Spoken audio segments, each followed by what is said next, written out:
Bab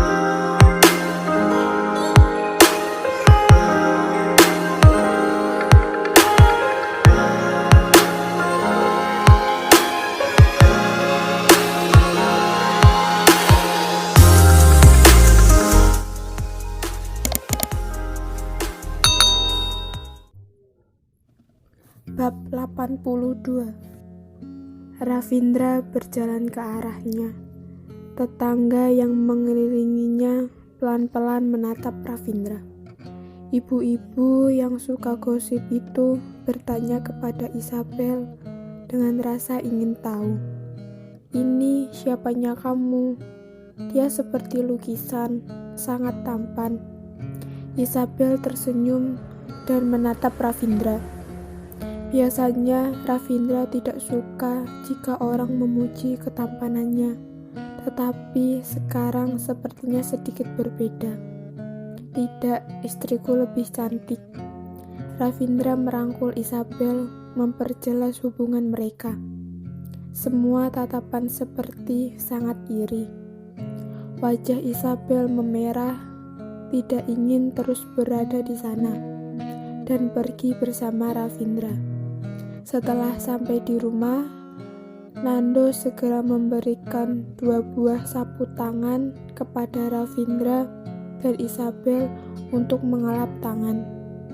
"Mengapa tidak istirahat di kamar?" Setelah Isabel mengelap tangan, dia bertanya, "Kalau tidak ada kamu, aku tidak bisa tidur." Setelah Ravindra mengatakan hal ini, dia memeluk Isabel dan menariknya ke kamar, menggendongnya ke tempat tidur dan beristirahat.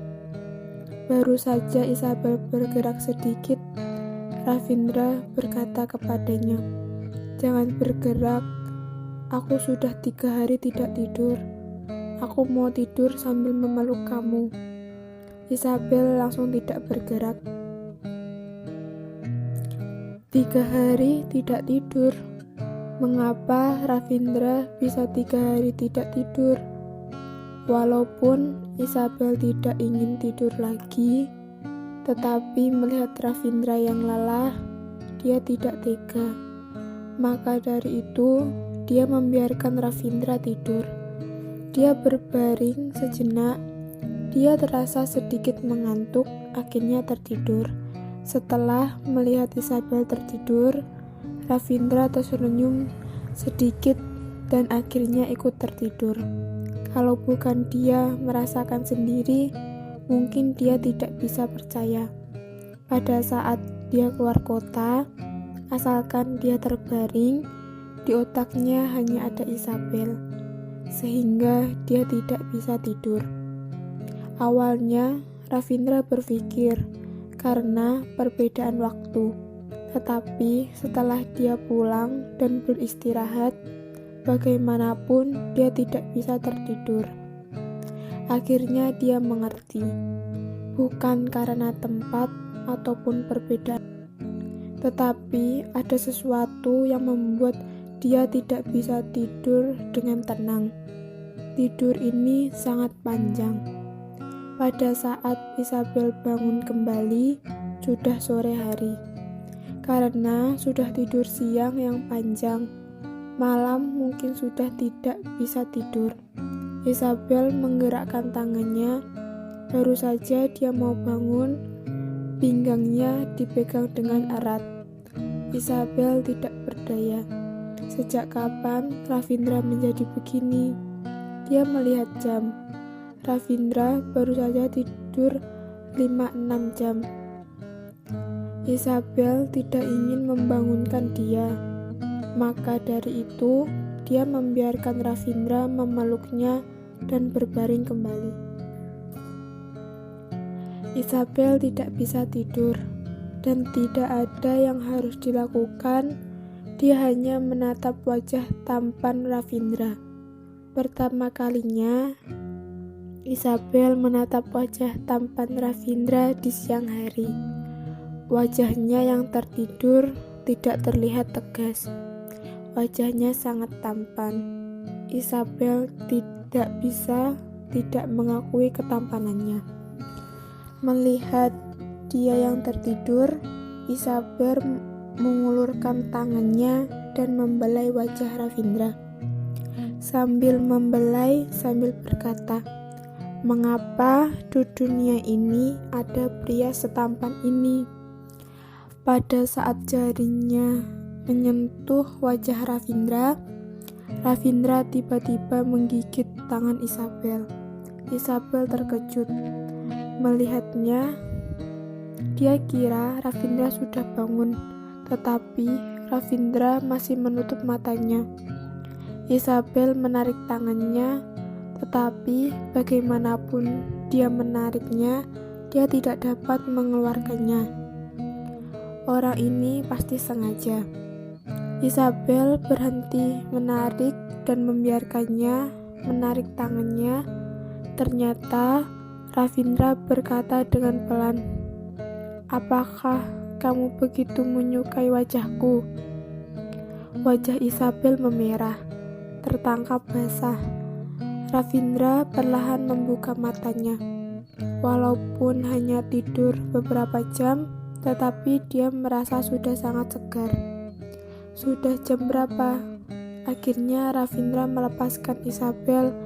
Isabel tidak berani melihat Ravindra, apalagi tidak berani mengatakan. Pada saat dia menggigit tangannya, gairahnya naik. Sudah jam 2, Isabel pelan-pelan berkata, "Sudah lapar." Mendengar pertanyaan Ravindra, perut Isabel berbunyi. Mendengar suara perut Isabel, Ravindra berkata dengan sangat senang, "Sepertinya anakku sedang kelaparan." Wajah Isabel memerah. Dia belum pernah mengatakan hal seperti ini kepada Ravindra. Dia merasa perkataan ini hanya pantas dikatakan oleh suami istri yang mempunyai hubungan sangat dekat. Mereka hanyalah. Saat itu pintu diketuk. Nando memanggil dari luar, "Tuan, Nyonya, makan siang sudah siap." Pantas saja Nando bisa menjadi asisten kepercayaannya. Dia selalu saja tahu kapan saatnya melakukan sesuatu yang tepat. Ravindra dan Isabel bangun dari tempat tidur, mandi dan berjalan ke ruang makan. "Di mana ibuku?" Isabel melihat sekeliling. Di kamar ibu tidak ada orang. Tidak tahu dia pergi kemana. Dia berkata, "Ada yang harus diurus, tidak perlu menunggunya untuk makan malam." Nando menjawab dengan sangat profesional, "Nyonya tenang saja, ada yang pergi dengannya, dia sangat aman." Isabel tersenyum kepada Nando. Setelah terjadi begitu banyak hal, panggilan Nando kepadanya juga sudah berubah, membuat Isabel menjadi lebih tenang. Di mana ada Ravindra, dia selalu merasa sangat tenang. Walaupun sementara tinggal di rumah yang tidak terlalu besar, tetapi Ravindra tetap sangat perhatian. Isabel sempat ragu, apakah dia membawa koki kelas atas yang selalu bersamanya, karena kemanapun mereka pergi, selalu saja ada makanan yang enak. Bukan hanya begitu, masih ada pelayan khusus, sangat perhatian. Setelah Ravindra melihat Isabel sudah hampir selesai makan, dia berkata, "Kita sudah harus kembali. Kita sudah pergi beberapa hari." Isabel menjawab dengan tidak senang. Ravindra melihat Isabel. "Khawatir kepada ibumu." Isabel diam. "Aku akan menyiapkan seorang pelayan pribadi untuknya. Jika ada keperluan apapun, dia akan segera selesaikan." Ravindra melanjutkan pertanyaannya. "Mengenai ayahmu, kamu jangan takut. Sekarang dia sudah sangat sibuk. Tidak ada waktu mengganggu ibumu." Isabel kembali menatap Ravindra.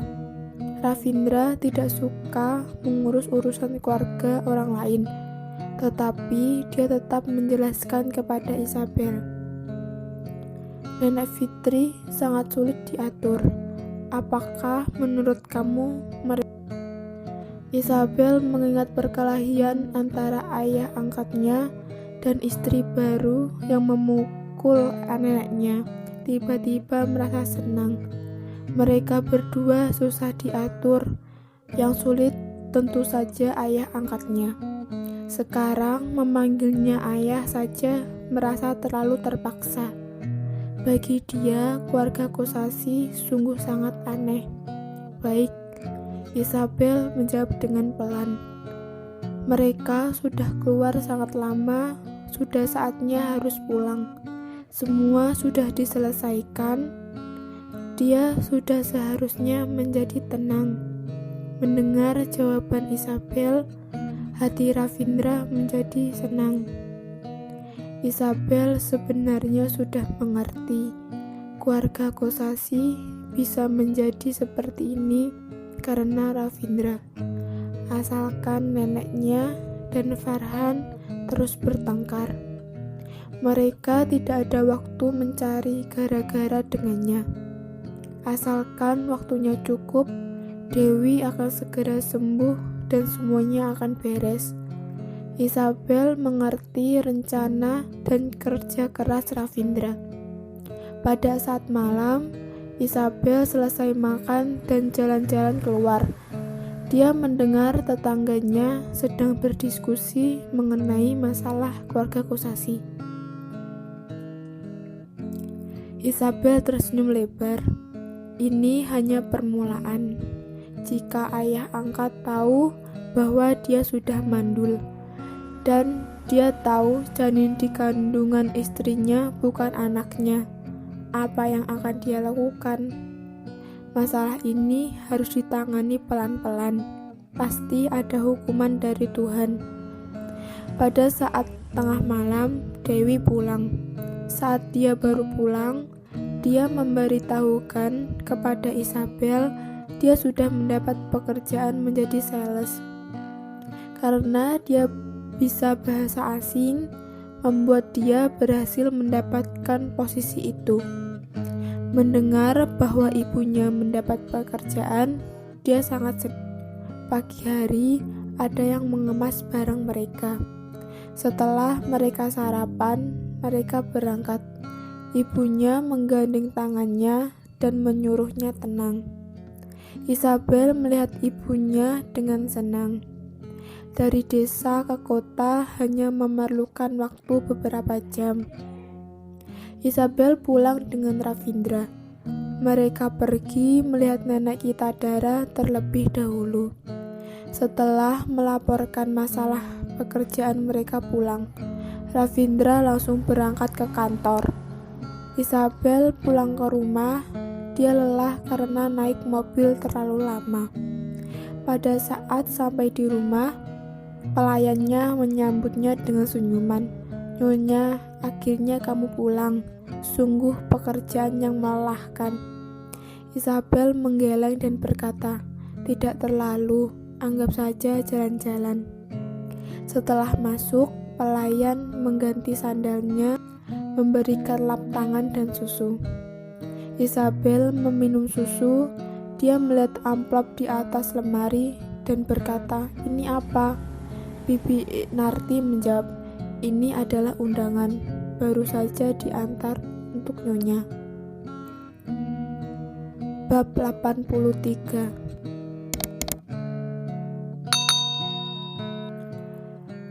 Isabel menganggukkan kepala dan membuka undangan itu. Setelah melihat, dia sangat terkejut. Ini bukan undangan, tetapi hasil pemeriksaan di rumah sakit. Isabel bukan lulusan kedokteran, maka dari itu dia tidak mengerti. Dia segera melihat nama di atas, hatinya sakit dan hampir hancur. Jennifer. Kenapa? Karena sudah melakukan hal yang malu. Mengapa masih saja mau muncul? Mengapa masih saja terus mengikutinya? Setiap Isabel mendengar nama ini, dia merasa sangat tegang. Dia membuang bukti cek kesehatan dan tidak memperdulikannya. Isabel tidak mau memperdulikan Jennifer, bukan berarti Jennifer tidak mau memperdulikan Isabel. Sebelum Isabel kembali beristirahat di kamar, HP-nya berbunyi.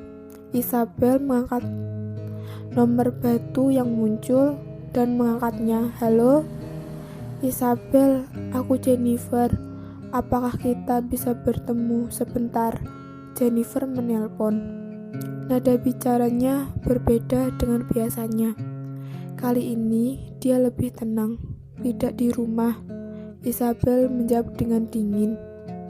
Isabel sangat baik kepada dia, tetapi tidak disangka orang yang dianggap teman baik ternyata mengkhianati dia. Siapa bilang hanya cinta yang melukainya? Pertemanan juga bisa membuat orang sangat sedih. Pada saat Isabel ingin menutup telepon, Jennifer segera berkata, "Aku lihat kamu sudah pulang." Isabel, dengar dulu. Apakah kamu sudah melihat hasil pemeriksaan yang aku kirimkan? Hidupku tidak akan lama lagi. Isabel, aku akan mati. Sebelum aku mati, aku ingin bertemu denganmu. Aku tidak ada tujuan lain, hanya ingin bertemu denganmu. Kita tumbuh bersama, banyak kenangan indah yang kita lalui bersama. Apakah kamu sudah melupakan semuanya? Jika kamu bisa, aku tidak. Tangan Isabel bergetar. Apa yang Jennifer katakan? Mengapa dia harus berbohong kepadanya? Aku tidak berbohong. Hidupku tidak akan lama lagi. Ini adalah hasil CT otakku. Ada tumor di dalamnya, kata dokter. Walaupun dioperasi juga akan lumpuh. Jennifer berbicara sambil menangis. Waktuku sudah tidak banyak. Seumur hidup ini, aku sudah melakukan banyak kesalahan. Tetapi aku tidak menyesal. Yang paling aku sesali adalah telah melukaimu, Isabel. Aku ingin bertemu denganmu. Aku tidak ada maksud apa-apa. Kan kanker. Kata ini meledak di otak Isabel. Mengapa bisa terkena kanker? Kamu di mana? Isabel berkata dengan suara bergetar. Jennifer berkata, aku sedang berada di restoran dekat rumah kamu. Aku tunggu kamu di sini. Dia menutup telepon dan termenung sejenak. Jennifer, kanker. Orang yang sehat kenapa bisa terkena kanker? Isabel menarik nafas panjang, cukup lama baru dia tersadar. Dia tidak mengganti bajunya, mengambil tas dan berjalan keluar. Asisten pribadinya bertanya dengan tergesa-gesa, "Nyonya, kamu?" "Aku mau keluar sebentar." Isabel melanjutkan, "Aku hanya pergi ke restoran dekat sini. Ada urusan dengan Jennifer. Kalian jangan ikut aku. Jika ada apa-apa, aku akan menelpon." Mereka saling bertatapan. "Aku akan baik-baik saja. Jika dalam waktu setengah jam tidak kembali, kalian boleh pergi mencariku." Isabel juga tahu apa yang mereka khawatirkan dan berkata, "Sudah, pergi dan kerjakan pekerjaan kalian." Isabel mengganti sepatunya dan sudah hampir sampai restoran. Pada saat masuk pintu, Jennifer yang berprofesi sebagai seorang model sangat mudah ditemukan di antara banyak orang. Pada saat melihat Jennifer, dia merasa sangat kacau.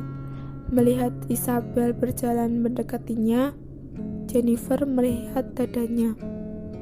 Ekspresinya sangat berbeda. Isabel duduk di depan Jennifer dan berkata, "Ada apa mencariku?" Jennifer tersenyum.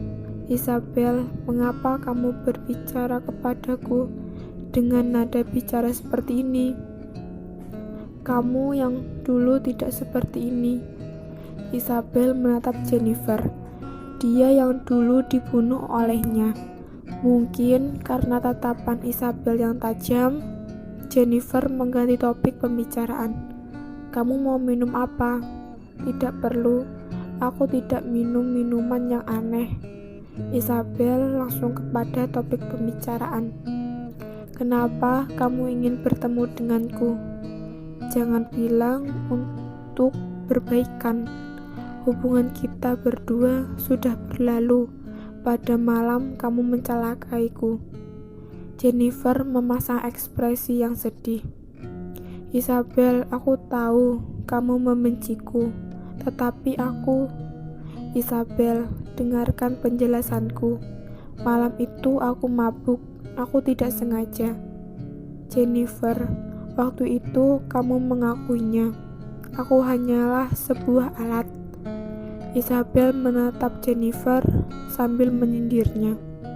Aku masih belum tua, masih ingat setiap perkataanmu.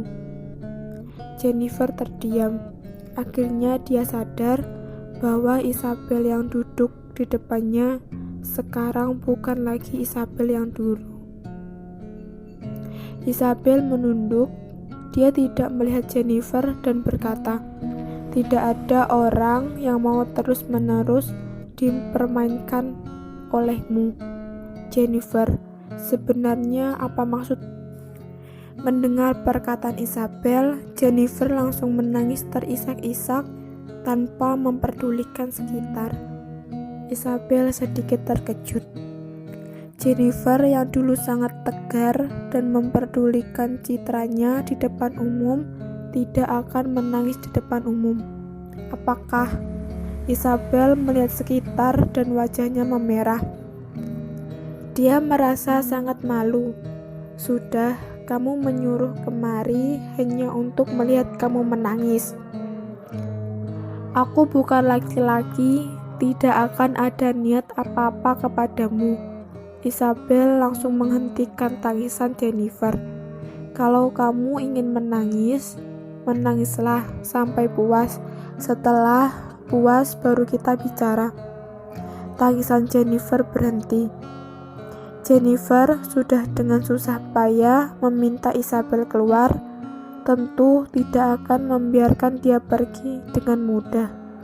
Jennifer mengeluarkan sebuah laporan kesehatan dari tasnya dan diberikan kepada Isabel.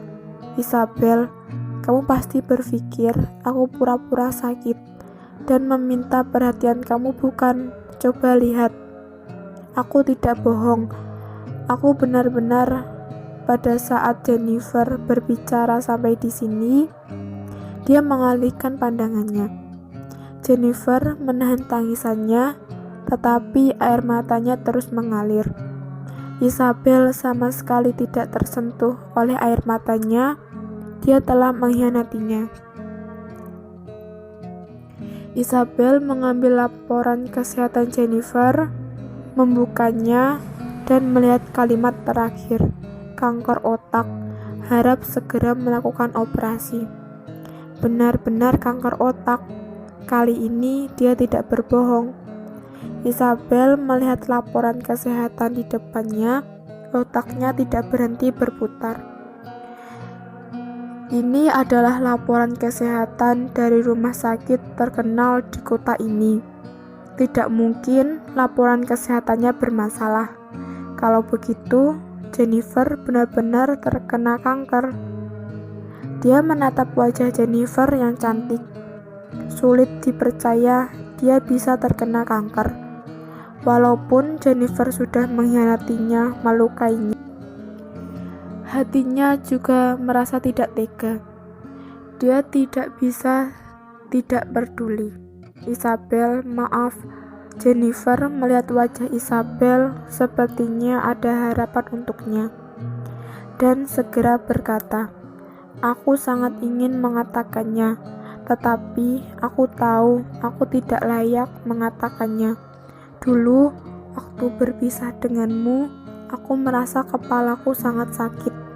Maka dari itu, aku melakukan pemeriksaan. Tidak disangka Mungkin ini hukuman dari Tuhan kepadaku yang sudah mengkhianatimu. Mungkin perkataan Jennifer yang satu ini sangat tulus. Mungkin juga karena Isabel yang tidak sedingin itu. Apa saat mendengar perkataan Jennifer, Isabel mulai luluh. Isabel, apakah kamu masih ingat pada saat masih kecil, pada saat kita baru kenal, kamu sering dipukul nenek? Kalau bukan karena cucian bajumu kurang bersih, masakanmu kurang enak, setiap kali kamu dipukul sampai babak belur. Jennifer berusaha mendekatkan hubungan mereka. Isabel, apakah kamu tahu, beberapa waktu ini aku selalu mengintrospeksi diri. Aku merasa aku melakukan sesuatu yang sangat tidak masuk akal. Aku sudah membuang hubungan terbaik di dunia ini, mengejar cinta yang sama sekali bukan milikku, tetapi semua sudah berlalu. Isabel meletakkan laporan kesehatan dan tidak tahu harus berkata apa. Isabel, aku tahu semua yang kukatakan sudah terlambat. Aku dapat mengerti jika kamu membenciku dan menyalahkanku. Aku tidak berharap kamu dapat memaafkanku. Aku hanya berharap kamu dapat hidup bahagia. Jennifer mengeluarkan sebuah dokumen dari tasnya dan diberikan kepada Isabel. Mungkin aku tidak dapat melihat anakmu lagi. Maka dari itu, ini adalah tabunganku selama beberapa tahun terakhir. Anggaplah sebagai hadiah untuk anakmu. Isabel menatap Jennifer. Isabel, jangan lihat aku seperti itu. Aku sangat menyesal. Uang ini tidak banyak, tetapi aku tulus memberikannya sebagai permintaan maafku. Jennifer mengulurkan tangannya, menggenggam tangan Isabel. Mulutnya bergetar dan berkata, "Aku tidak menyangka kamu mau bertemu denganku. Aku pikir aku sebenarnya sudah merencanakan jika hari ini kamu tidak mau bertemu denganku, dokumen ini akan aku berikan kepada pengacara. Pada saat aku mati akan diberikan kepada kamu. Tetapi Tuhan masih baik kepadaku, membiarkan aku bertemu denganmu sebelum aku mati. Aku sudah puas." Mendengar perkataan Jennifer, Isabel sangat terharu. Isabel menunduk. Peribahasa mengatakan, sebelum orang meninggal, dia akan menjadi sangat baik. Mungkin begitu juga dengan Jennifer.